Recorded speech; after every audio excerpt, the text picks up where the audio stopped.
Hello everyone, welcome to Okul India के सबसे affordable learning platform में आप सभी लोगों का एक बार फिर से बहुत बहुत स्वागत है। हमारी सी सेट रिविजन थ्रू पीवाईक्यूज़ की सीरीज़ में आज हम लोग डे 12 में आ चुके हैं और आज हम लोग बात करेंगे अबाउट ऑर्डर एंड रैंकिंग की। और कल हम लोगों ने इस टॉपिक को स्टार्ट किया था और मैंने आपको बताया था कि टोटल अभी तक 2011 से लेकर 2024 तक कुल मिला के इसमें 39 क्वेश्चन आए हुए थे एज़ पर माई कैलकुलेशन। और उसमें से हम लोगों ने आधे क्वेश्चन कल देख लिए थे और बाकी बचे हुए रिमेनिंग क्वेश्चंस हम लोग 2017 से आगे के आज देखेंगे। ठीक है, चलिए तो स्टार्ट कर लेते हैं। ये आज का पहला क्वेश्चन है, 2019 में पूछा गया सवाल है। ठीक है, 2017 तक हम लोग कल देख चुके थे। 2018 का एक क्वेश्चन है, वो मैं आप लोगों के साथ शेयर करूंगा। It is very easy to solve. 2019 से आगे को हम लोग देखते हैं। तो सेशन में करना क्या है, मैं आपको डेली रिपीट कर रहा हूँ। आप लोगों के लिए हेल्पफुल तभी रहेगा कि जब मैं आपको जो क्वेश्चन दिखा रहा हूँ, just pause the video, try to solve the question on your own. 1 से 1.5 मिनट 2 मिनट में आप लोग क्वेश्चन सॉल्व करने की कोशिश करें और उसके बाद कम बैक अगेन और उसके बाद आप चेक करें कि आपका आंसर ठीक है या नहीं है। ठीक है, चलिए तो let's start with the first question. पहला क्वेश्चन कह रहा है x इज़ ग्रेटर देन और इक्वल टू 25। ठीक है, x की जो वैल्यू है ग्रेटर देन और इक्वल टू 25 है and y is less than और इक्वल टू 40।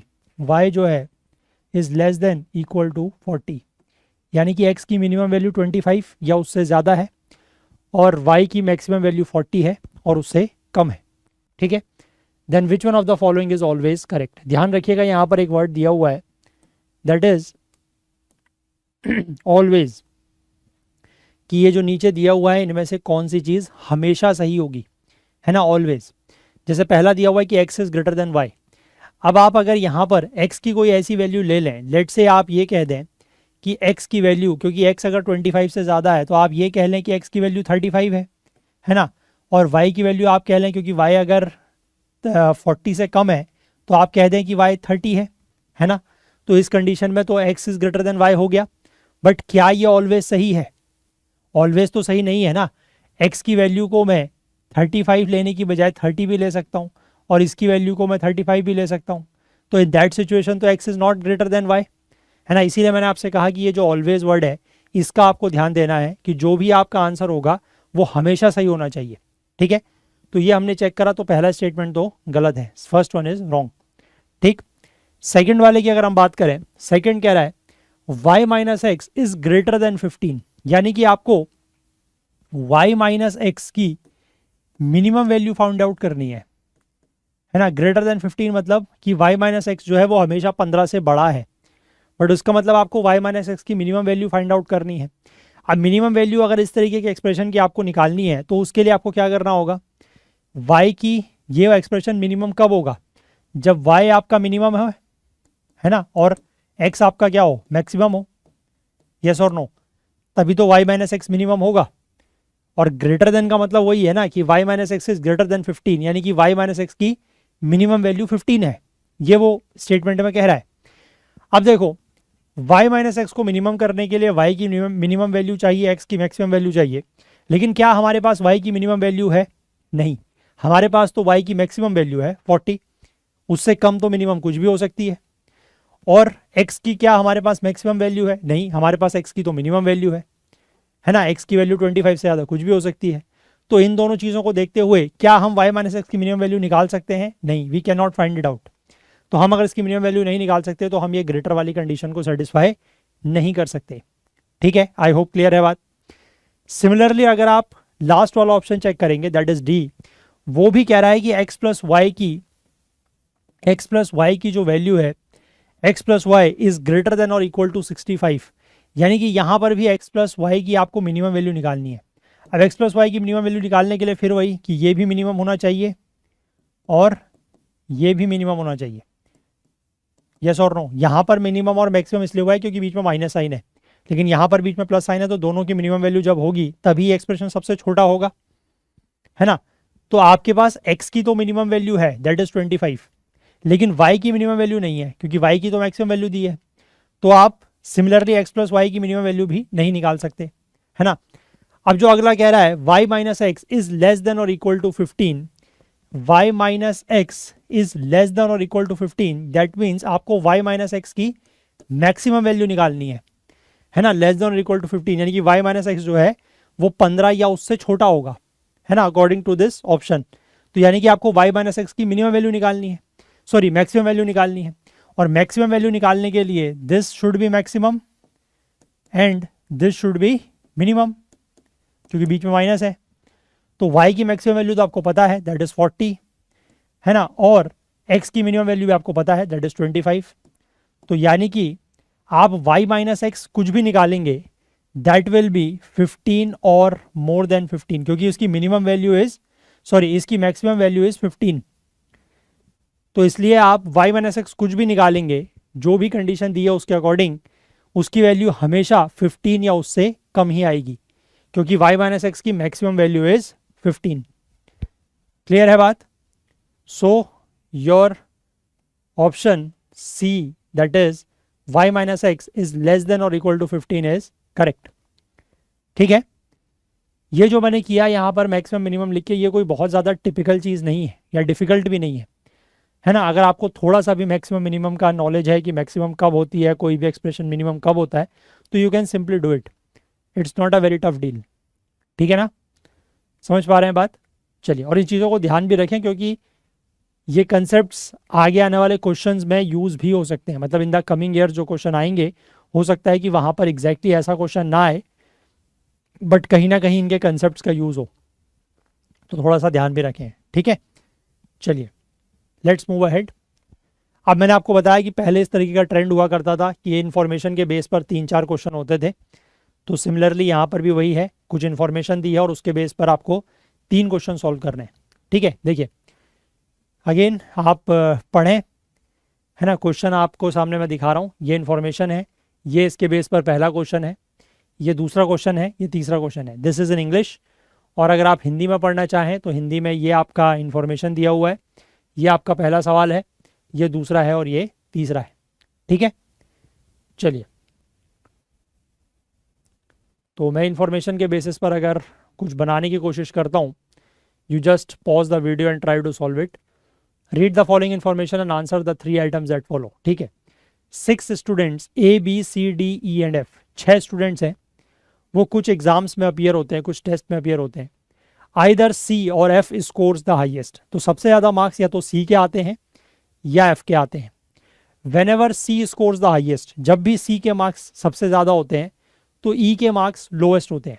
ठीक है, अच्छा, इसको उसी तरीके से बनाएंगे, है ना, मोर स्कोर और यू कैन से लेस स्कोर। ठीक है, मतलब जिसके मार्क्स ज़्यादा या जिसका स्कोर ज़्यादा उसको मैं ऊपर लिखूंगा, जिसके कम है उसको नीचे लिखूंगा। और आपको टोटल 6 लोगों का अरेंजमेंट करना है, तो 1 2 3 4 5 6। इसमें सबसे पहली कंडीशन जो है वो आपको दी हुई है कि जब भी C के मार्क्स सबसे ज़्यादा हैं, जब भी C का स्कोर सबसे ज़्यादा है, तो तब E के स्कोर सबसे कम है, यानी कि जब भी C टॉप पर है तो E यहाँ पर होगा सबसे नीचे। ठीक है, ये दिया हुआ है। और दूसरा कह रहा है कि when ever F scores the highest B scores the least, तो ये दूसरा केस बन जाएगा। 2 3 4 5 6, when ever F scores the highest B scores the least. ठीक है, तो ये 2 पॉसिबिलिटीज हो गई। मैंने आपको बताया था कि इस तरीके के क्वेश्चंस पे हमेशा सारी की सारी पॉसिबिलिटीज़ को लेके चलें, है ना, कहीं पर कुछ रूल आउट हो जाएगी, that is a different thing. Otherwise आप जितनी पॉसिबिलिटीज़ बन रही है मैक्सिमम सारे कंसिडर करेंगे, है ना। चलें, इसके बाद आगे लिखा है in all the test they got different marks. ठीक है, किसी के किन्हीं भी 2 स्टूडेंट्स के मार्क्स जो हैं वो बराबर नहीं है, ये भी दिया हुआ है। D scores higher than A, D के मार्क्स ए से ज़्यादा है। ठीक हो गया, but they are close competitors, close competitors मतलब इनके मार्क्स में बहुत ज़्यादा डिफरेंस नहीं है। ठीक है, A scores higher than B, A के मार्क्स बी से ज़्यादा हैं। ठीक है, and C scores higher than A, और सी के मार्क्स ए से ज़्यादा हैं। ठीक है, अब देखो अगर आप इनको कंबाइन करो, आपके पास बेसिकली बीच में अभी 4 पोजीशन बची हैं और ए बी सी डी भी 4 हैं। इनको अगर आप किसी तरीके से कंबाइन करने की कोशिश करो तो आपका कुछ ऑर्डर ऐसा बन सकता है डी ए बी सी, एक ऑर्डर ये बन सकता है ना, डी ए से ऊपर है, ए बी से ऊपर है, सी ए से ऊपर है। या फिर एक ऑर्डर ये भी बन सकता है, you can write D C A B, है ना। डी और ए क्लोज कंपटीटर हैं, इसका मतलब ये बहुत दूर दूर नहीं होंगे, but they are just one above the other, या जिनके बिल्कुल मतलब कंजिक्यूटिव हो, ऐसा कोई ज़रूरी भी नहीं है। अगेन ये कंडीशन आप चेक करें तो ए बी सी ए, ये भी ठीक है। तो ये दो कंडीशन बन सकती हैं, है ना। आप ए बी से नीचे आप, अच्छा एक चीज़, ठीक है ठीक है ठीक है। अच्छा इस वाले में अगर आप ऐसा रखते हैं तो यहाँ पर आप ए रख सकते हैं, है ना। तो ए बी हो गया, देन डी सी, ये भी तो दोनों आ गए। देन आपका D, you can have D here और सी हेयर, और सी हेयर और डी हेयर, ऐसा हो सकता है ना। फिर आपका एक ई बज रहा है, तो ई यहाँ पर आ सकता है, पॉसिबल है, दिस इज ऑल्सो पॉसिबल। और या फिर आपका यहाँ पर सी और डी भी आ सकता है, यहाँ पर भी ई आ सकता है, यहाँ पर भी ई आ सकता है, इसमें कोई दिक्कत तो है नहीं आई थिंक, है ना। और अगर आप इस वाले के अकॉर्डिंग बनाते हैं तो you can have A here, B here, और सी तो यहाँ पर पहले ही टॉप पर है, तो ये वाला तो बनेगा नहीं उसके अकॉर्डिंग। तो फिर यहाँ पर डी और ई, तो यहाँ पर डी और ई, और यू कैन हैव ई और डी, सॉरी अच्छा ई तो यहाँ पर पहले ही आ चुका है, यहाँ पर आपको एफ फिट करना है, ई तो यहाँ पर पहले ही आ चुका है ना नीचे, तो डी और एफ, और यू कैन हैव एफ और डी, ऐसा हो सकता है, ठीक है। So these are your possibilities, yes और नो, है ना। अकॉर्डिंग टू द पॉसिबिलिटीज़ आप चेक कर लें, ठीक है। ए डी के मार्क्स ए से ज़्यादा है, डी के मार्क्स ए से ज़्यादा है, डी के मार्क्स ए से ज़्यादा है, क्लोज कंपटीटर है, वो भी ठीक है। ए के मार्क्स बी से ज़्यादा हैं और सी के मार्क्स ए से ज़्यादा हैं, तो ये वाला तो ठीक है अरेंजमेंट। इस वाले को चेक कर लें, डी ए, वैसे ये वाला मुझे लग रहा है कि बहुत ज़्यादा दूर है डी और ए, तो इस वाले में if I will rule out this D, ये दो चल सकते हैं, ठीक है। ए के मार्क्स बी से ज़्यादा हैं और सी के मार्क्स ए से ज़्यादा है, सी के मार्क्स ए से ज़्यादा है, वो ठीक है। मैंने यहाँ पर डी इसलिए रूल आउट किया क्योंकि ये डी और ए क्लोज कंपटीटर नहीं हो रहा है, बहुत दूर हो जा रहे हैं, ठीक है। ये तो तब भी समझ में आता है ना। अब अगर हम क्वेश्चन की बात करें, क्वेश्चन क्या कह रहा था, if A stands second in the ranking, अगर F sorry if F stand second in the ranking, then the position of B is, अगर एफ जो है वो सेकंड पोजीशन पर है तो बी की रैंकिंग क्या है। देखो एफ अगर सेकंड पोजीशन पर है यहाँ पर, इफ़ अगर एफ यहाँ पर है तो बी की पोजीशन क्या बन रही है, 1 2 3 4 5, फिफ्थ पोजीशन, फिफ्थ, ठीक है। बी की पोजीशन क्या बन रही है, fifth. Next question, if B scores the least the rank of C will be, अगर बी सबसे नीचे है तो सी कहाँ पर है, अगर बी सबसे नीचे है तो सी कहाँ पर है। तो इसके अकॉर्डिंग अगर हम बात देख रहे हैं तो सी आपका सेकंड थर्ड फोर्थ कहीं भी हो सकता है ना, सेकंड थर्ड फोर्थ कहीं भी हो सकता है। क्या दिया हुआ है इसमें, सेकंड और थर्ड, सेकंड और थर्ड हो सकता है, यस, है ना, सेकंड और थर्ड हो सकता है। और if E is ranked third then which one of the following is correct, अगर ई की रैंक थर्ड है, अगर ई की रैंक थर्ड है, यानी कि ई की रैंक अगर थर्ड है तो इनमें से कौन सा करेक्ट है, ई की रैंक थर्ड यहीं पर है ना, तो इनमें से कौन सा करेक्ट है बताओ, sorry third is this one, 1 2 3, ई की रैंक अगर थर्ड है तो इनमें से कौन सा करेक्ट है, अगर ई की रैंक थर्ड है, E gets more mark than C, नहीं, C gets more marks than E, A is rank fourth and D is rank fifth, A is ranked fourth, A is ranked fourth नहीं, D is rank fifth नहीं, अगर E की rank third है तो सी उससे ऊपर है ना, और सी अगर उससे ऊपर है तो सी स्कोर्स मोर मार्क्स देन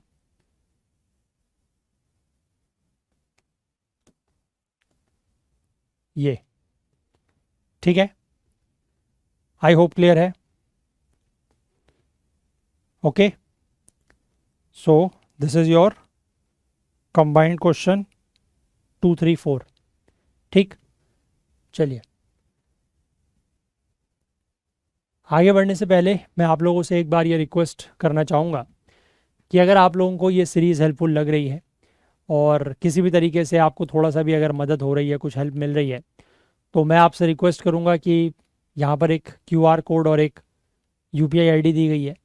आप इसका इस्तेमाल करके कुछ भी पेमेंट या कुछ भी कंट्रीब्यूशन जो आप चाहें वो कर सकते हैं, क्योंकि इससे थोड़ा सा हमें फाइनेंशियल हेल्प होगी और इसका फ़ायदा तो आप लोगों को ही मिल रहा है ना, क्योंकि सीरीज़ आप लोगों के लिए फ्री में यूट्यूब पर चलाई जा रही है.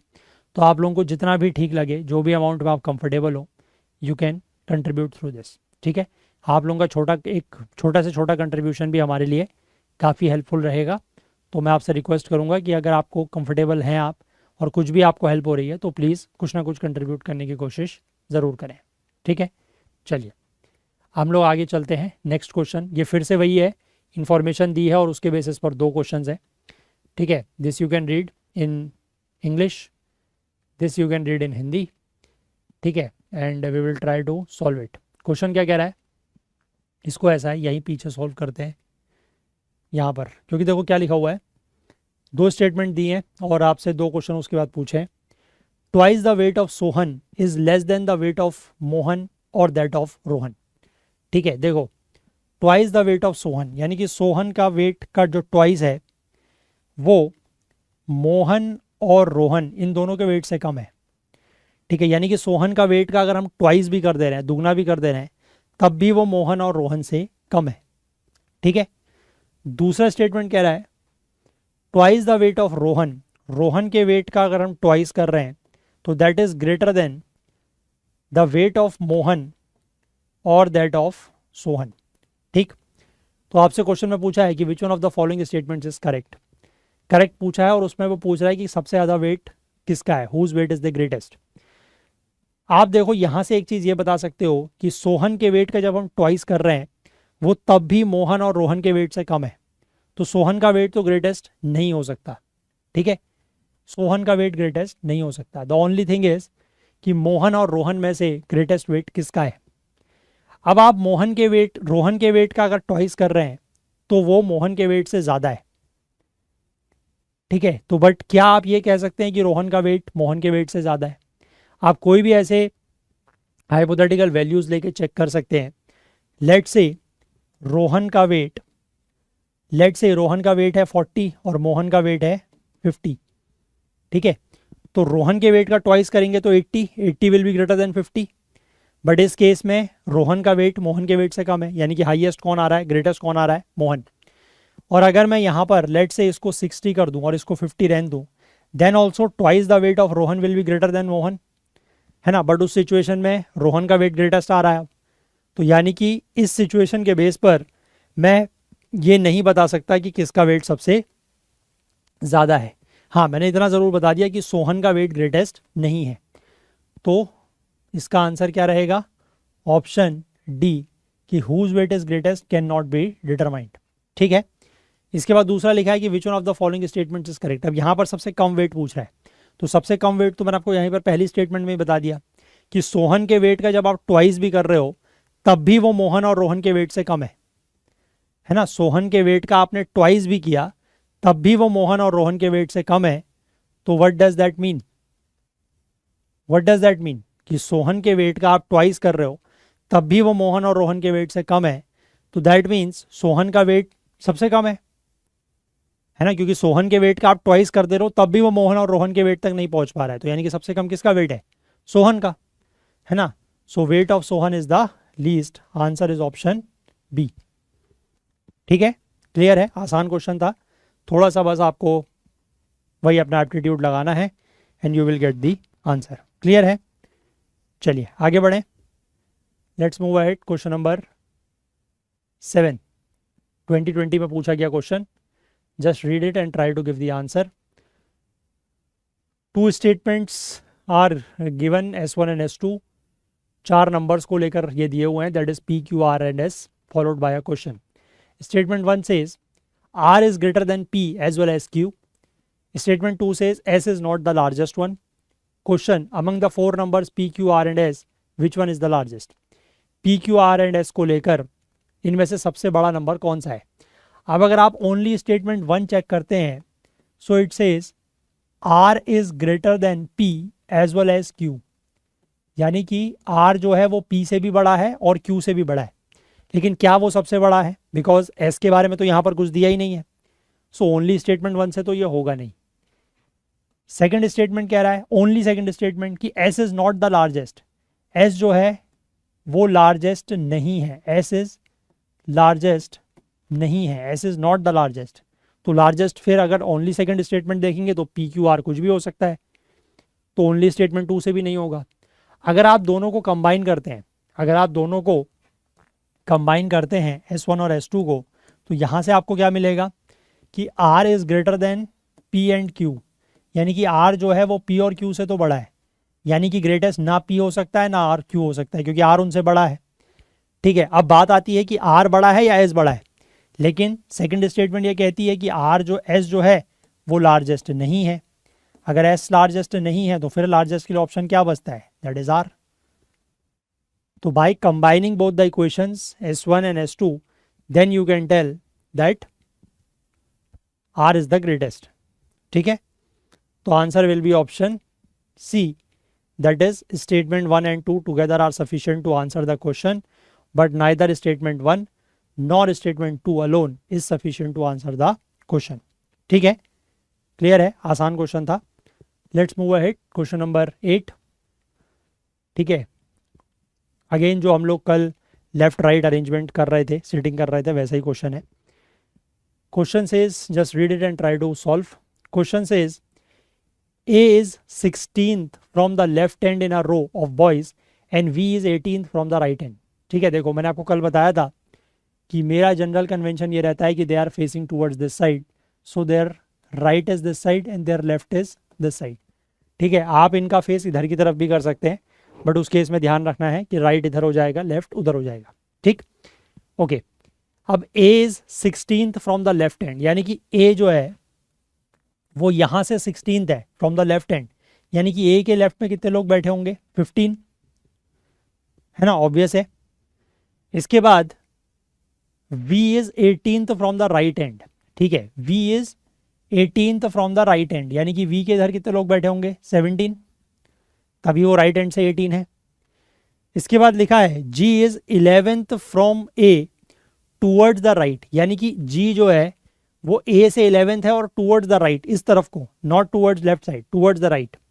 ठीक, and third from V towards the right hand, and third from V, ये जो बात हो रही है 11th from A towards the right and third from V towards the right hand, ये बात हो रही है G को लेकर, यानी कि G की पोजीशन दो टर्म्स में दी, दो के रिस्पेक्ट में दी हुई है। एक तो A के रिस्पेक्ट में कि 11th from A towards the right and third from V towards the right hand, यानी कि थर्ड फ्रॉम V, अब V से तो दो तरफ हो सकता है ना, लेफ्ट साइड भी राइट साइड भी, तो V से राइट की तरफ थर्ड, यानी कि G will be somewhere here, और थर्ड मतलब क्या हो गया कि इनके बीच में कितने लोग होंगे? 2 लोग।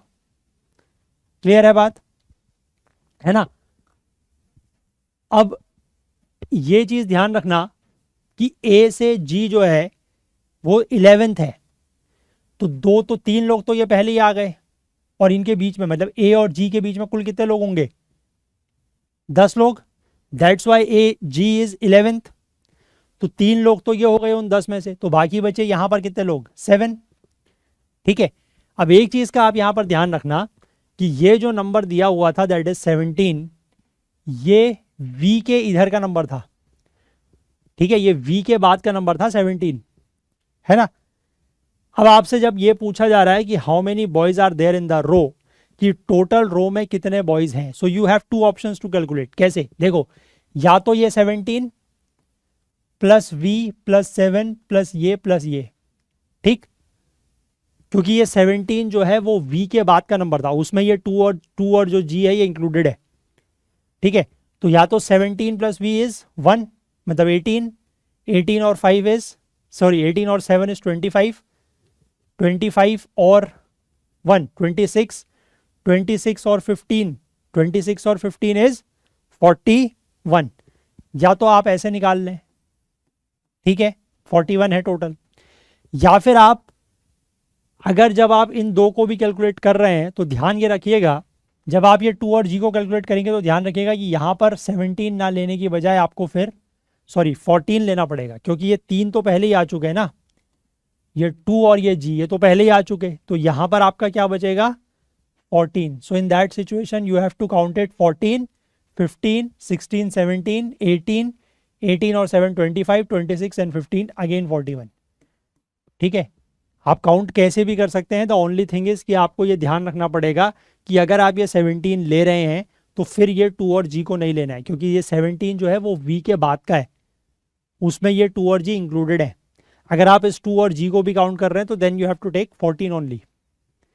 क्लियर है, सिंपल है, बस सिर्फ इतना ही कैच है क्वेश्चन में। अगर आपने वो 2-3 और ले लिए तो आपका आंसर यहां पर है ही नहीं। ठीक है, क्लियर है बात, यस और no?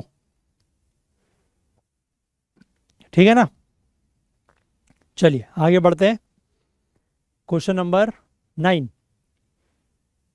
Again read the question. इस तरीके के क्वेश्चन जो है वो रिसेंट ईयर्स में ज़्यादा आए हुए हैं, मल्टीपल स्टेटमेंट्स या डेटा सफिशिएंसी टाइप क्वेश्चंस। ठीक है, देखिए स्टेटमेंट 1, 2 एंड 3, अब 3 स्टेटमेंट यहाँ पर दिए हुए हैं और एक क्वेश्चन दिया हुआ है। ठीक है, सबसे पहले क्वेश्चन पढ़ लें कि who among A B C D is the youngest. A B C D में से सबसे छोटा या यंगेस्ट कौन है? स्टेटमेंट 1 कह रहा है C is younger than D but older than A and B. ठीक है, अब देखो इसके लिए अगर मैं वैसे ही बनाऊं कि ओल्डर को मैं ऊपर लिखता हूं, यंगर को नीचे लिखता हूं। ठीक है, देखो C is younger than D, C is younger than D but older than A and B, A और बी से वो ओल्डर है, लेकिन ए और बी की मेरे को स्थिति यहाँ पर क्या है वो नहीं पता। ठीक है, this is according to statement 1। Now if I go with statement 2, statement 2 कह रहा है कि डी इज द ओल्डेस्ट, यानी कि डी सबसे ऊपर आएगा, डी तो ओल्डेस्ट है। और स्टेटमेंट 3 कह रहा है A is older than B, A is older than B, यानी कि ए बी से ऊपर आएगा। ठीक है, अब आपसे कह रहा है कि which one of the following is correct in respect of the above statement. Question का जवाब देने के लिए क्वेश्चन में पूछा गया है कि यंगेस्ट कौन है, उसके लिए कौन कौन सी स्टेटमेंट सफिशिएंट है। Statement 1 alone, 1 and 2 together, 2 and 3 together और 1 एंड 3 टुगेदर। ठीक है, अगर आपसे पूछा होता कि सबसे ओल्डेस्ट कौन है तो फिर तो स्टेटमेंट 2 अलोन सफिशिएंट थी, लेकिन आपसे यंगेस्ट पूछा है। आप इन दोनों स्टेटमेंट्स को कंबाइन करें तो आपको दिख जाएगा डी सी, क्योंकि यहां पर एम्बिग्यूटी किस चीज़ की है कि ए और बी में कौन ओल्डर है कौन यंगर है। ठीक है, वो एम्बिग्यूटी यहां से दूर हो रही है स्टेटमेंट 3 से, तो डी सी ए बी आपका जो, अगर आप ए और स्टेटमेंट 1 और स्टेटमेंट 3 को कंबाइन करेंगे so you will have the order as D C A and B. तो यहां से you can make it out that B is the youngest. ठीक है, सो आप स्टेटमेंट 1 और स्टेटमेंट 3 को कंबाइन करके you are able to give the answer that B is the youngest. Clear है, again a very easy question. ठीक, चलिए let's move ahead. आगे बढ़ने से पहले आप लोगों के लिए एक बार फिर से ये इन्फॉर्मेशन कि आप में से जो भी लोग प्रीलिम्स यूपीएससी प्रीलिम्स 2026 की तैयारी कर रहे हैं तो हमारा सी सेट का जो नया बैच शुरू होगा दैट विल स्टार्ट फ्रॉम 1 जून 2025 और इस बैच में तीनों ही चीज़ें हम लोग कवर करेंगे। तो आप लोग जितना जल्दी इसमें एनरोल कर लें उतना आपको बेनिफिट मिलेगा। अगर 21 अप्रैल तक आप लोग एनरोलमेंट करते हैं तो 1499 में आपको ये बैच मिल जाएगा। 11 मई तक अगर आप एनरोल करते हैं तो 1749 में बैच मिल जाएगा और 31 मई तक अगर आप एनरोल करते हैं तो 1999 में आपको ये बैच मिल जाएगा। इसका लिंक नीचे डिस्क्रिप्शन में भी दिया हुआ है, हमारे ऐप और वेबसाइट में भी ये लिस्टेड है कोर्स, वहाँ पर जाके भी आप एनरोल कर सकते हैं। और अगर इस कोर्स से रिलेटेड आपको कोई भी क्वेरी होती है तो यहाँ पर हमारा एक नंबर मैं लिख रहा हूँ, ये व्हाट्सएप नंबर है, दैट इज़ 9150449990। ये हमारा व्हाट्सएप नंबर है, इस पर आप हमसे कांटेक्ट कर सकते हैं इस कोर्स के रिगार्डिंग। आपको अगर कोई भी क्वेरी है, कोई सवाल है तो ठीक है। और आप अगर इसमें इंटरेस्टेड हैं या आपके कोई फ्रेंड्स कलीग्स, आपके छोटे भाई बहन जो 2026 की तैयारी कर रहे हैं तो वो इस बैच में ज्वाइन हो सकते हैं। ठीक है, और 1 जून से हमारा ये बैच शुरू हो जाएगा। क्लियर है बात? चलें आगे बढ़ते हैं। Question number 10। ठीक है, कुल मिला के आज 18 क्वेश्चन है मेरे पास, सो दैट कि ये पूरा का पूरा टॉपिक जो है वो कवर हो जाएगा। This is again a very easy question, just आप इसको रीड करें and try to give the answer आज इन 2021। ठीक है, 2 स्टेटमेंट्स हैं और क्वेश्चन है। स्टेटमेंट है प्रिया इज 4 रैंक्स। पहले क्वेश्चन पढ़ लें। What is Seema's rank from the top in a class of 40 students. ठीक है, क्लास में टोटल स्टूडेंट्स हैं 40, उनमें सीमा की रैंक फ्रॉम द टॉप क्या है ये आपको बताना है। ठीक है, अब स्टेटमेंट 1 क्या कह रहा है? Priya is 4 ranks below Seema and is 31st from the bottom. तो यहां पर आपको स्टेटमेंट 1 जो बता रहा है उसमें वो प्रिया की रैंक बता रहा है। प्रिया की rank from the bottom 31st है, यानी कि प्रिया के नीचे, प्रिया के बाद कितने लोग होंगे? 30, तभी फ्रॉम द बॉटम उसकी रैंक 31st है ना। और प्रिया इज 4 रैंक्स बिलो सीमा, यानी कि अगर ये सीमा है तो प्रिया इज 4 रैंक्स बिलो, मतलब प्रिया और सीमा के बीच में 3 लोग है ना। और टोटल स्टूडेंट्स आपको पता है क्लास में कितने हैं? 40। ठीक है, वो स्टेटमेंट्स का पार्ट नहीं है, वो क्वेश्चन का पार्ट दिया हुआ है, वो इन्फॉर्मेशन है। तो यानी कि यहाँ से आप सीमा की रैंक फ्रॉम द टॉप निकाल सकते हैं 30, 31, 34, 35। सो इसके ऊपर 5 लोग। सो इन दिस सिचुएशन सीमा की rank from the top is 6th। ठीक है, यानी कि स्टेटमेंट 1 से आंसर आ रहा है। स्टेटमेंट 2 की अगर हम बात करें, स्टेटमेंट 2 कह रहा है Anna is 2 ranks above Seema and is 37th from the bottom. यानी कि कोई लड़की है जिसका नाम है एना, वो 37th फ्रॉम द बॉटम है। और एक चीज़ और भी लिखी है 2 रैंक्स अबव सीमा, यानी कि अगर ये सीमा है तो 2 रैंक्स अबव सीमा मतलब ये उसकी रैंक, इन दोनों के बीच में 1, और एना की रैंक जो है वो बॉटम से 37th है, यानी कि टोटल यहाँ 36 होंगे। तो 2 तो ये हो गए, यानी कि यहाँ कितने होंगे आप? 34। ठीक है, that's why Anna rank is 37th from the bottom. 37 का मतलब है एना के नीचे कितने होने चाहिए? 36। तो 1 और 2 और 34, ये 36। और एना के ऊपर कितने होंगे? 34, 35, 36 है ना। 34, 35, 36, 37, तो ऊपर कितने होंगे? 3। तो अकॉर्डिंग टू दिस भी अगर आप देखें तो सीमा की रैंक यहाँ से भी क्या आ रही है? फिर वो ऊपर से 3, 4, 5, यानी कि 6th अगेन। सो स्टेटमेंट 2 से भी आप आंसर दे पा रहे हैं, यानी कि सीमा की रैंक आप आइदर स्टेटमेंट 1 अलोन और statement 2 alone is sufficient to answer the question. ठीक है, क्योंकि दोनों स्टेटमेंट्स को जब आप अलोन ले रहे हैं तब भी you are able to get the answer. So answer is option C. ठीक है, आइदर स्टेटमेंट अलोन से आंसर यहां पर आ रहा है। क्लियर है बात? यस और नो? इजी क्वेश्चन है। चलिए आगे बढ़ते हैं। क्वेश्चन नंबर 11 आज इन 2021। देखिए क्वेश्चन नंबर 11 कह रहा है, फिर से वही 2 स्टेटमेंट और एक क्वेश्चन। सबसे पहले क्वेश्चन पढ़ लें। Who is the heaviest among A, B, C, D and E. 5 लोग हैं, इनमें से सबसे हैवी कौन है ये आपको बताना है, मतलब दैट इज द क्वेश्चन।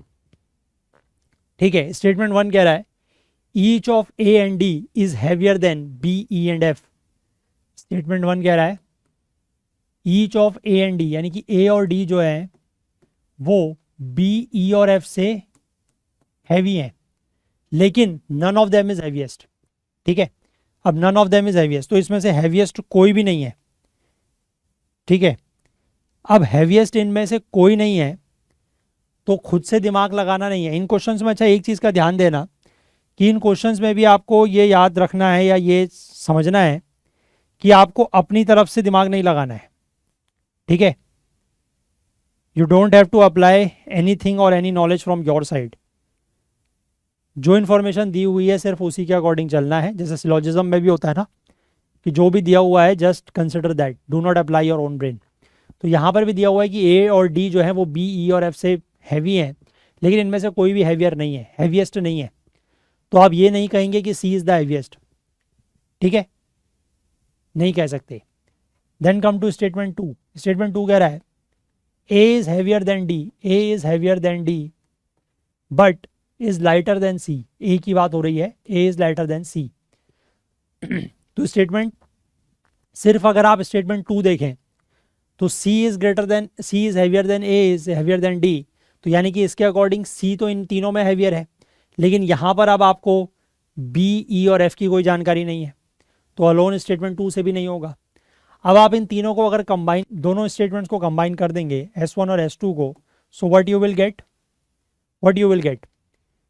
ए और डी जो है वो इन दोनों से बाहर, इन तीनों से बाहर ही है, यानी कि हैवीएस्ट बी, ई और एफ नहीं हो सकते, और ए और डी का रिलेशन आपको यहाँ से दिया हुआ है तो यहाँ से आप जब देखेंगे तो आपको पता लगेगा दोनों को कंबाइन करके that C is the heaviest, yes और नो, बट कंबाइन करके, विदाउट इट नहीं, क्योंकि आपको यहाँ पर ये दिया है ना कि ए और डी जो है वो बी, ई और एफ से हैवी है, यानी कि सबसे हैवीएस्ट बी, ई और एफ तो नहीं हो सकते, क्योंकि उनसे हैवी तो सी और ए और डी है, और ए और डी और सी के बीच में रिलेशन यहाँ दिया हुआ है कि ए डी से हैवियर है तो डी हैवीएस्ट नहीं हो सकता, सी ए से हैवियर है तो ए हैवीएस्ट नहीं हो सकता, तो इसलिए C is the heaviest, but that is only by combining both the equations, individual से नहीं हो रहा है।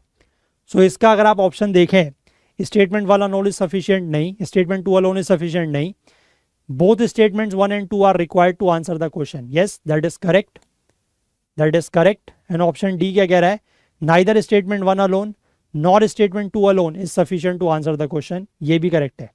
और इसका जो ऑफिशियल आंसर की यूपीएससी ने दिया हुआ है, इसमें भी यूपीएससी ने ये दोनों क्वेश्चन दिए हुए हैं, ठीक है, option C as well as D दोनों दिए हुए हैं, क्लियर है,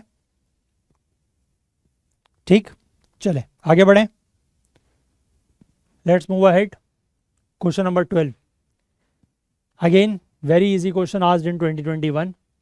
क्वेश्चन क्या कह रहा है, इन द इंग्लिश अल्फ़ाबेट में टोटल 26 अल्फ़ाबेट्स होते हैं, 26 लेटर्स मतलब, the first 4 letters are written in opposite order, like ABCD is written as DCBA, and next 4 letters are written in opposite order, like EFGH is written as HGEF, ऐसे करके, है ना, और जो last के 2 बचेंगे, क्योंकि 26 में से 4 का अगर आप ऐसे कॉम्बिनेशंस बनाएंगे तो 26 में से 24 के पेयर बन जाएंगे, and you will be left with last 2, तो लास्ट 2 जो है उनको इंटरचेंज कर दिया है Y और Z को, ठीक है, तो which will be the 4th letter to the right of the 13th letter, ठीक है, 13th लेटर के राइट साइड में 4th लेटर क्या होगा, तो इस तरीके से अगर आप कॉम्बिनेशन बनाते हैं तो यू विल हैव DCBA, है ना, पहला ये बना, देन आप इसको ऐसे लिख लें EFGH, ठीक है, 4 ये हो गए, देन 4 ये हो गए,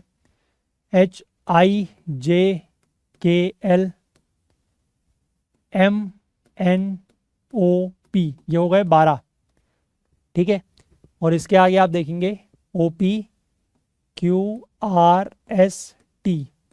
ठीक है, क्लियर है। अब वो क्या बोल रहा है, which will be the 4th letter to the right of the 13th letter, ठीक है, देखो 4 4 4 8 12, है ना, 13th लेटर का, एक minute, ABCD EFGH IJKL MNOP, यहाँ पर बीच में एक PQRST, ठीक है, which will be the 4th letter to the right of the 13th letter. अब आपका इसमें 13th लेटर कौन सा है, 4 4 4 12, 13th letter is this 13th letter, और इसके 4th टूवर्ड्स राइट, तो first second third fourth, T is your answer, ठीक है, टी इज योर आंसर। आसान क्वेश्चन था, नथिंग हैवी, है ना। चलें आगे, क्वेश्चन नंबर 13, ये अच्छा क्वेश्चन है, this is a good question, easy है बट अच्छा क्वेश्चन है, asked in 2022, just read it. 3 persons A, B, C are standing in a queue, not necessarily in the same order. There are 4 persons between A and B. A और B के बीच में 4 लोग हैं, B और C के बीच में 7 लोग हैं, ठीक है।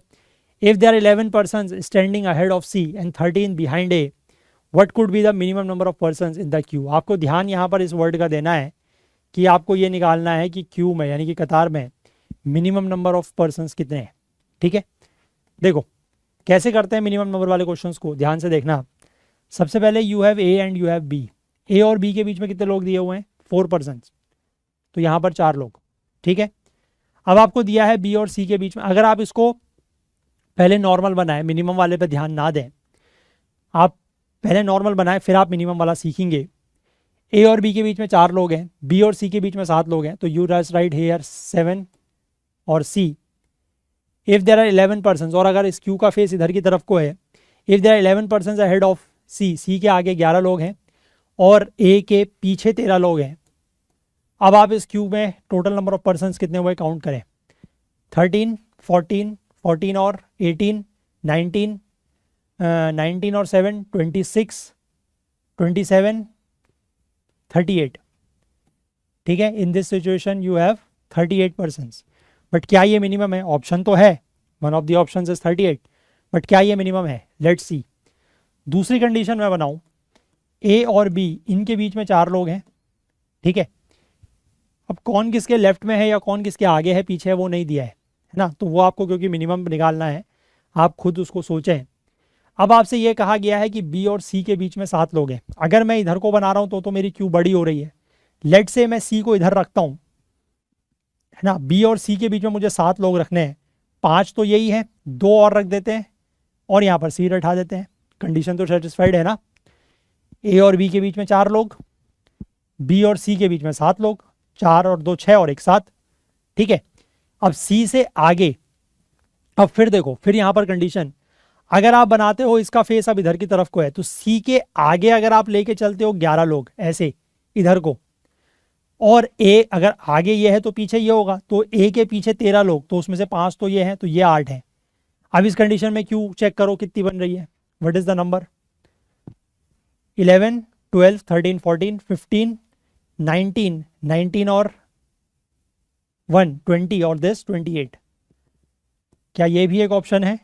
Yes, this is also one of the option, this is also one of the option, ठीक है, क्लियर है। बट क्या स्टिल ये मिनिमम है? Let's check again. A 4 B 2 C, है ना। अब देखो, आपको ये 11 यहां पर जो आ रहा है इसको कम करने की कोशिश करनी है, तो आप एक काम करो कि सी के 11 जो रखने हैं वो इधर की तरफ को रखो, है ना। सी के आगे अगर 11 रखने हैं तो सपोज करो सी का आगे ये साइड है, तो सी के आगे 11 रखने हैं, तो उसमें से आपका 2 और 4 6 5 6 7 और 8 आ चुके हैं, तो यहाँ पर 3 आ जाएगा।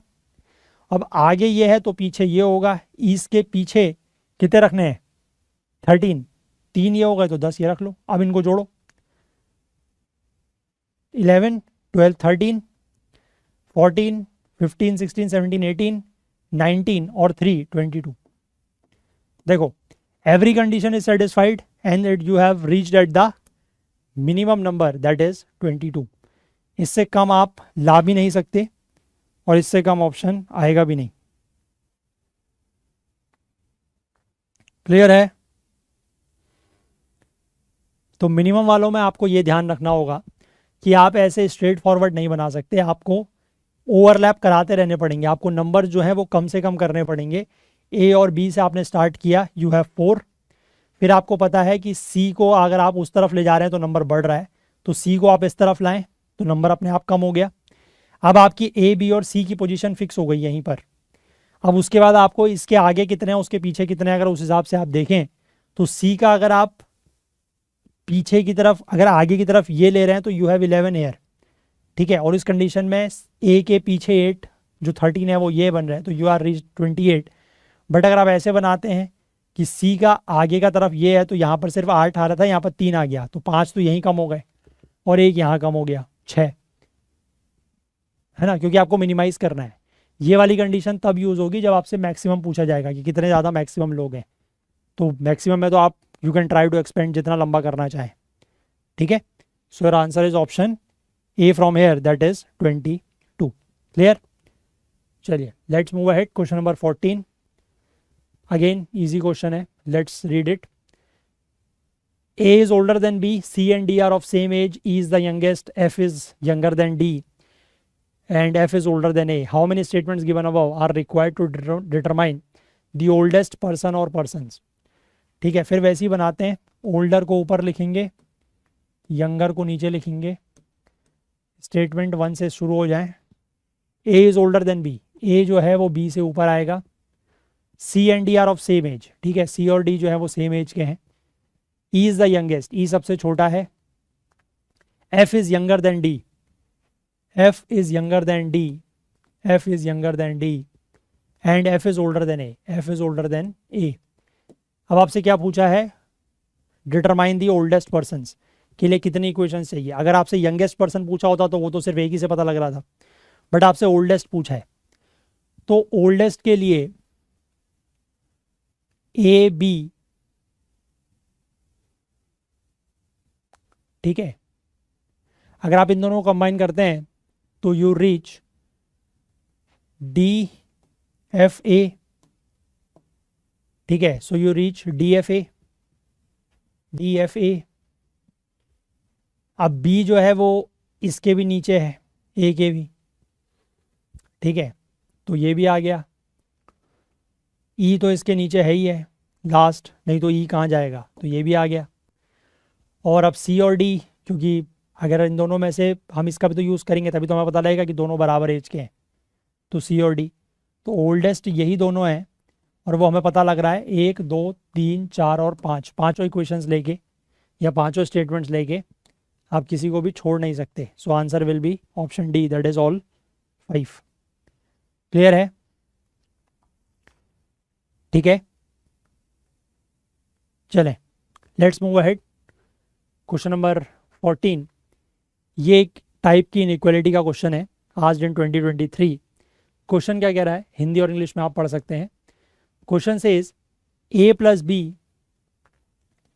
B means a is neither smaller nor equal to b, यानी कि a प्लस बी का मतलब है कि a जो है is neither smaller nor equal to b, यानी कि a जो है वो b से छोटा भी नहीं है और b के बराबर भी नहीं है। तो दैट मीन्स क्या, a जो है वो छोटा भी नहीं है और बराबर भी नहीं है, that means a is greater than b, क्योंकि तीन ही चीज़ हो सकती है ना, तीन ही पॉसिबिलिटी हो सकती है। अगर आप किन्हीं दो नंबर्स को कंपेयर कर रहे हो या दो क्वांटिटीज़ को कंपेयर कर रहे हो तो there can be only 3 possibilities, या तो a b के बराबर हो, या a b से छोटा हो, या a b से बड़ा हो। तो यहाँ पर दो तो दिए ही हैं कि नाइदर स्मॉलर नॉर इक्वल, ना तो छोटा है ना बराबर है, तो क्या हो सकता है, बड़ा हो सकता है, ठीक है। Similarly a minus b means a is not greater than b, a जो है वो b से बड़ा नहीं है, तो b से बड़ा नहीं है तो that means a is less than equal to b, यानी कि या तो छोटा है या बराबर है। Third one, a multiplied by b says a is not smaller than b, a जो है वो b से छोटा नहीं है तो या तो ग्रेटर होगा या इक्वल होगा, ठीक है। Fourth one says a divide by b का मतलब है a is neither greater nor equal to b, a is neither greater nor equal to b, यानी कि a जो है वो b से बड़ा भी नहीं है और बराबर भी नहीं है, यानी कि उससे छोटा है, ठीक है। और a प्लस माइनस b, इसका मतलब है a is neither smaller nor greater than b, यानी कि a जो है वो b से बड़ा भी नहीं है और छोटा भी नहीं है, that means a is equal to b, ठीक है। हमने ये जो सिंबल्स दिए थे इन सिंबल्स को इनइक्वालिटीज़ में कन्वर्ट कर दिया है। अब हम स्टेटमेंट्स का देखेंगे और उसके बाद उसमें से कौन सा कंक्लूजन फॉलो हो रहा है वो देखेंगे। स्टेटमेंट पहला कह रहा है p मल्टीप्लाई q, यानी कि p multiply q, that means p is greater than equal to q, ठीक। p माइनस t, यानी कि p is less than equal to t। फिर कह रहा है t divide by r, t divide r, that is t less than r। और last कह रहा है r plus minus s, that is r equal to s। अब इन सबको आप कंबाइन करें, so what you will gate, you will get p greater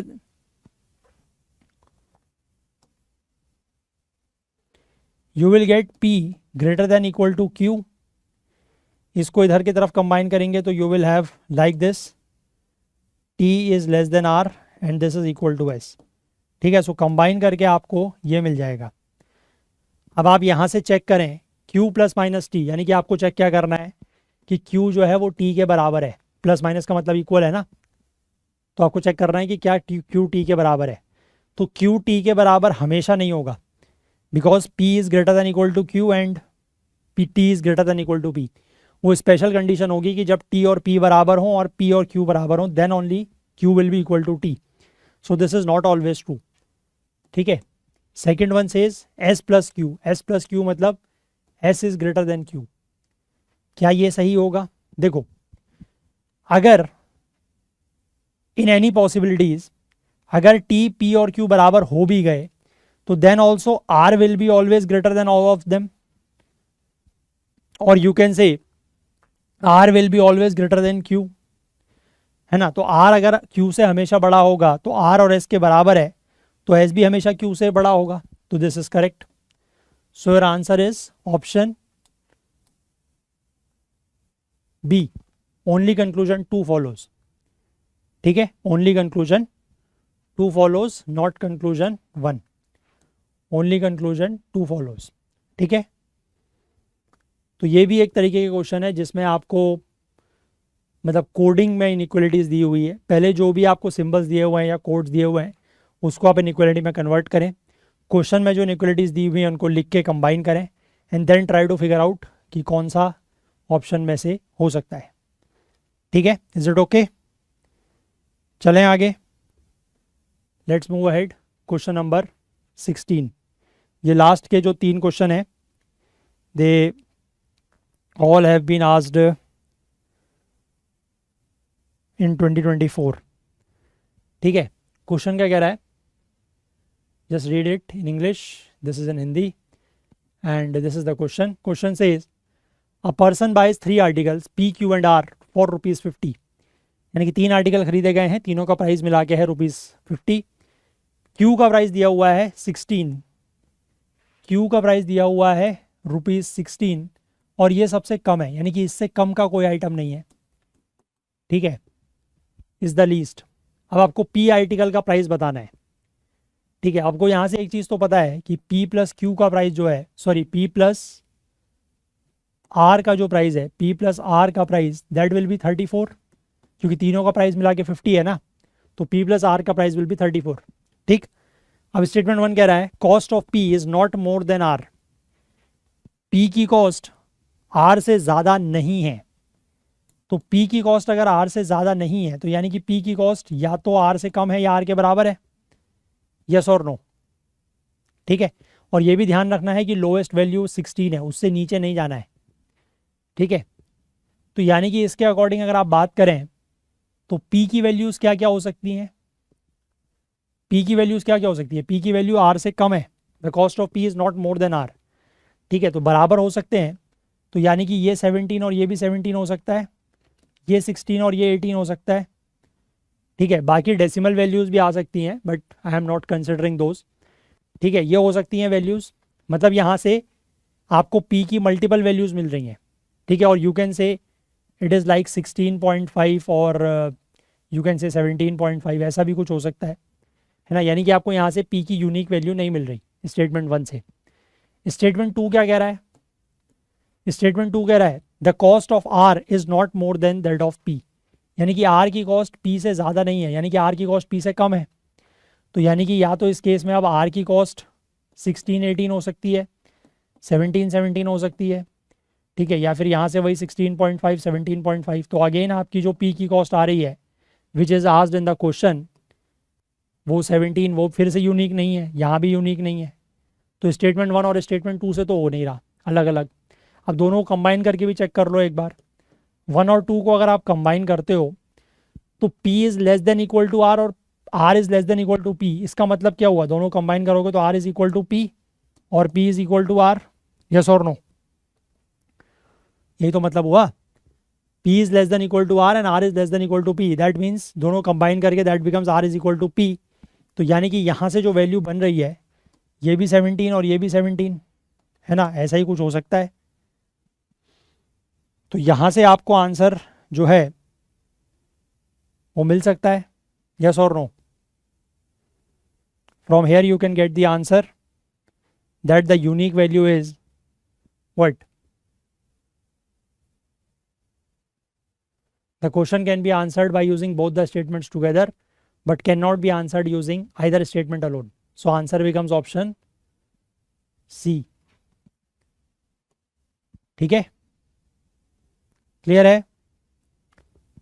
चलिए let's move ahead. Question number 17, second last question.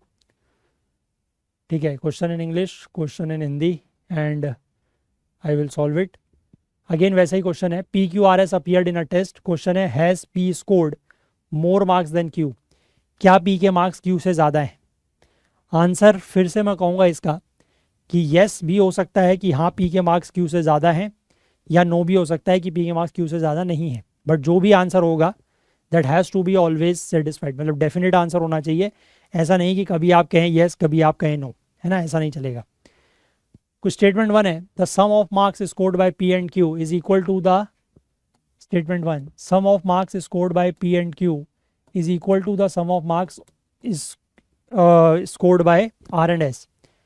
ठीक है, तो अब यहाँ से पी और क्यू में रिलेशन क्या होगा? पी के मार्क्स क्यू से ज़्यादा हैं या पी के मार्क्स क्यू से कम है, बताना बड़ा मुश्किल है।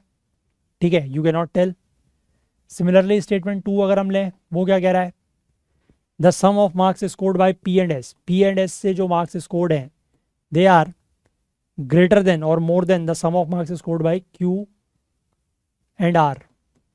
अगेन यहाँ से भी पी और क्यू में रिलेशन निकालना नॉट पॉसिबल, है ना। दोनों को आप कंबाइन कर दो तब भी आप पी और क्यू में रिलेशन नहीं निकाल पाओगे। और अगर आप वैल्यूज़ रख के चेक करोगे तो then also you can not tell कि हमेशा P is greater than Q या P is less than Q ही आ रहा है, हमेशा नहीं आ रहा है। आप वैल्यूज़ चेक करके देख लेना। ठीक है, statement one statement two combine करके you will never get a unique value of P and R, sorry P and Q. कभी पी ज़्यादा होगा क्यू से, कभी पी क्यू से कम होगा, कभी पी क्यू के बराबर होगा। So you can not answer this question कि has P scored more marks than Q. ठीक है, so answer becomes option D. The question can not be answered even by using both the statements together. आप values रख के check कर लेना। ठीक है, मैं आपको वैल्यूज़ रख के क्या बता रहा हूँ, आप चेक करके देख लेना। ठीक है, आपका हमेशा आंसर जो है वो कभी भी यूनिक नहीं आएगा। क्लियर है?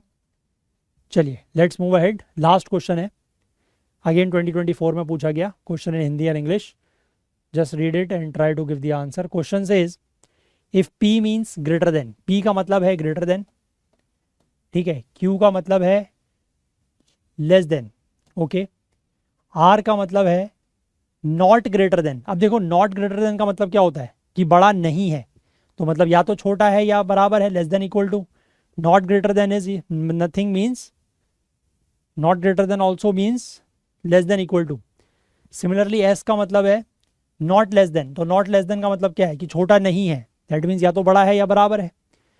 और टी का मतलब है इक्वल टू, टी का मतलब है इक्वल टू। क्लियर है? तो अब ये आपसे पूछ रहा है कि कंसिडर द स्टेटमेंट्स। आपको दो स्टेटमेंट दिए हुए हैं, ठीक है। एक स्टेटमेंट कह रहा है इफ 2x sy, पहला स्टेटमेंट जो कह रहा है 2x sy, 2x sy, s का मतलब है greater than equal two is greater then 3y, ठीक है। If 2x is greater then 3y and 3x is equal to 4z, is equal to 4z, then py, sorry 9y pz p8z यानी कि is greater than 8z। यानी कि अगर ये है और ये है तो ये होना चाहिए, या ऐसा है, क्या है या नहीं है चेक करके देख सकते हैं आप। आपको y और z में रिलेशन निकालना है, आप यहाँ से x को सब्स्टिट्यूट कर सकते हैं, x is equal to 4/3z।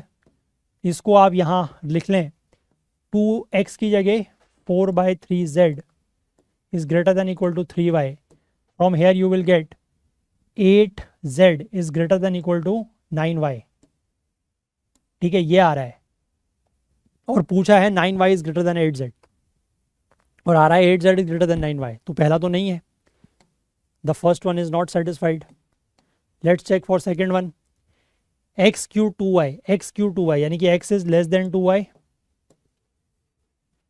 and y is less than equal to z, then x is less than equal to z, ठीक है। अब आप इन तीनों को अगर कंबाइन करते हैं तो आप इसको अगर 2 से मल्टीप्लाई कर लेंगे तो ऐसा बन जाएगा, सो you can right x is less then 2y is less then 2z, यानी कि x और z का रिलेशन आप कह सकते हैं कि x is less then 2z। But अगर x is less then 2z है, x is less then 2z, तो क्या x is less then always less than z होगा? ज़रूरी थोड़ी है। आप x की कोई भी ऐसी वैल्यू रख के देखें, ठीक है, लेट से x की वैल्यू आप ले लें 3, ठीक है, let's take x value 3 and z value 2, तो x is less then 2z, क्योंकि 2z की वैल्यू 4 हो जाएगी। तो x और z ये तो ग्रेटर है ना, ये कहाँ लेस आ रहा है? मैं इस वाली कंडीशन के अकॉर्डिंग बात कर रहा हूँ। ये वाली कंडीशन के अकॉर्डिंग मैंने ये वैल्यूज़ लिखी, x is less then 2z, x is less then 2z, 2z को आप, क्योंकि अगर ये 2 है तो 4 हो जाएगा 2z, तो x is less then 3 is less then 4। But ये अगर सेटिस्फाइड है, मतलब इसके अकॉर्डिंग ये वैल्यूज़ हैं, तो ये कहाँ सेटिस्फाइड हो रहा है? x is less than z थोड़ी हो रहा है, x is less than equal to z थोड़ी हो रहा है। सो क्योंकि इन क्वेश्चंस में एक चीज़ का आपको ये ध्यान रखना है कि कंडीशन ऐसा नहीं है कि सिर्फ एक बार सेटिस्फाई हो जाए तो हो जाए, वो ऑलवेज सेटिस्फाई होनी चाहिए। समझ रहे हैं बात? वो ऑलवेज सेटिस्फाई होनी चाहिए। आप तो ऐसा भी कर सकते हो, आपके मन में आया, आपने कहा इसकी वैल्यू को हम 3 ले लें, इसकी वैल्यू को 4 ले लें, ठीक है, तो x is less then 2z, क्योंकि 2z will be 8, 3 will be less than 8, ठीक है, और आपने कहा ये कंडीशन तो यहाँ भी सेटिस्फाई हो रही है, x is less than equal to z। But क्या वो हमेशा हो रही है? इस कंडीशन में तो नहीं हो रही ना। तो इसलिए आंसर जो है वो हमेशा ये ध्यान में रखना कि it has to be satisfied always. So the answer for this one again becomes option D, that is neither 1 nor 2, neither 1 is satisfied. ठीक है, चलिए, तो with this we come to the end of this topic as well. ये topic थोड़ा सा लंबा था, number of questions थोड़ा सा ज़्यादा थे, तो हम लोगों ने इसको 2 दिन में पूरा किया। बट अब इसी के साथ इसके सारे क्वेश्चंस पूरे हो गए हैं, और 39 में से आई थिंक मैंने मोर देन 32-33 क्वेश्चंस कराए हैं। सिर्फ 5-6 क्वेश्चंस हैं जो नहीं कराए हैं, वो भी इसलिए क्योंकि सिमिलर कंसेप्ट पे बेस्ड हैं या इजी क्वेश्चंस हैं, वो आप खुद से कर सकते हैं। तो मैं आपके साथ जब इसकी पीडीएफ शेयर करूँगा तो आप उसमें उनको सॉल्व कर लीजिएगा। ठीक है, चलिए, तो जाने से पहले मैं एक बार फिर से आप लोगों से रिक्वेस्ट करना चाहता हूँ कि अगर आप लोगों को ये सेशंस हेल्पफुल लग रहे हैं, आपको इनसे फ़ायदा हो रहा है, तो प्लीज़ कुछ ना कुछ कंट्रीब्यूट करने की कोशिश ज़रूर करें, बिकॉज हमें आपके कंट्रीब्यूशन की ज़रूरत है। We require financial help from your side. तो थोड़ा सा कंट्रीब्यूट आप लोग ज़रूर कर दें, है ना, उससे थोड़ा सा हमारी हेल्प हो जाएगी और आप लोगों का तो फ़ायदा रहेगा ही, क्योंकि ये सेशंस ऐसे ही लंबे समय तक चल पाएंगे, क्योंकि व्यूज़ वगैरह तो आप देख ही रहे हैं कितने हैं, है ना। अब वो जो भी है, लेट हो गया है या लोग और चीज़ें पढ़ रहे हैं, what ever it is, but आप लोग अगर पढ़ रहे हैं और आपको अगर हेल्प हो रही है तो थोड़ा बहुत आप लोग हमारी भी हेल्प कर दें। That is what we expect, है ना। तो जो भी आपको अमाउंट सूटेबल लगे आप यहाँ से कंट्रीब्यूट कर सकते हैं। तो अगला सेशन हमारा फिर से एक टॉपिक हम लोग रीजनिंग का ही लेंगे, that will be cubes and dices. Again a very easy topic, very interesting topic है, और नंबर ऑफ क्वेश्चंस भी बहुत ज़्यादा नहीं है, तो इसको हम लोग कल कवर कर लेंगे। ठीक है, और इससे आगे का जो शेड्यूल है वो आपके साथ टेलीग्राम पर मैं ऑलरेडी शेयर कर चुका हूँ, उसको आप लोग देख लीजिएगा। नेक्स्ट वीक का पूरा शेड्यूल वहाँ पर दिया हुआ है, तो उसके अकॉर्डिंग आप लोग अपना रिवीजन भी कर सकते हैं और यहाँ पर क्वेश्चंस की प्रैक्टिस भी कर सकते हैं। तो चलिए, आज के लिए इतना ही, कल को फिर से मिलते हैं। अगर आपको सेशंस पसंद आ रहे हैं तो ज़्यादा से ज़्यादा लाइक करें, शेयर करने की कोशिश ज़रूर करें। आपके कोई सजेशंस फीडबैक हैं तो वो भी हमें ज़रूर बताएं, और थोड़ा बहुत कंट्रीब्यूट करने की कोशिश भी ज़रूर करें। तो कल को मिलते हैं, तब तक के लिए अपना बहुत बहुत ध्यान रखें। Please do take care of yourself. Thank you, have a nice day, bye bye.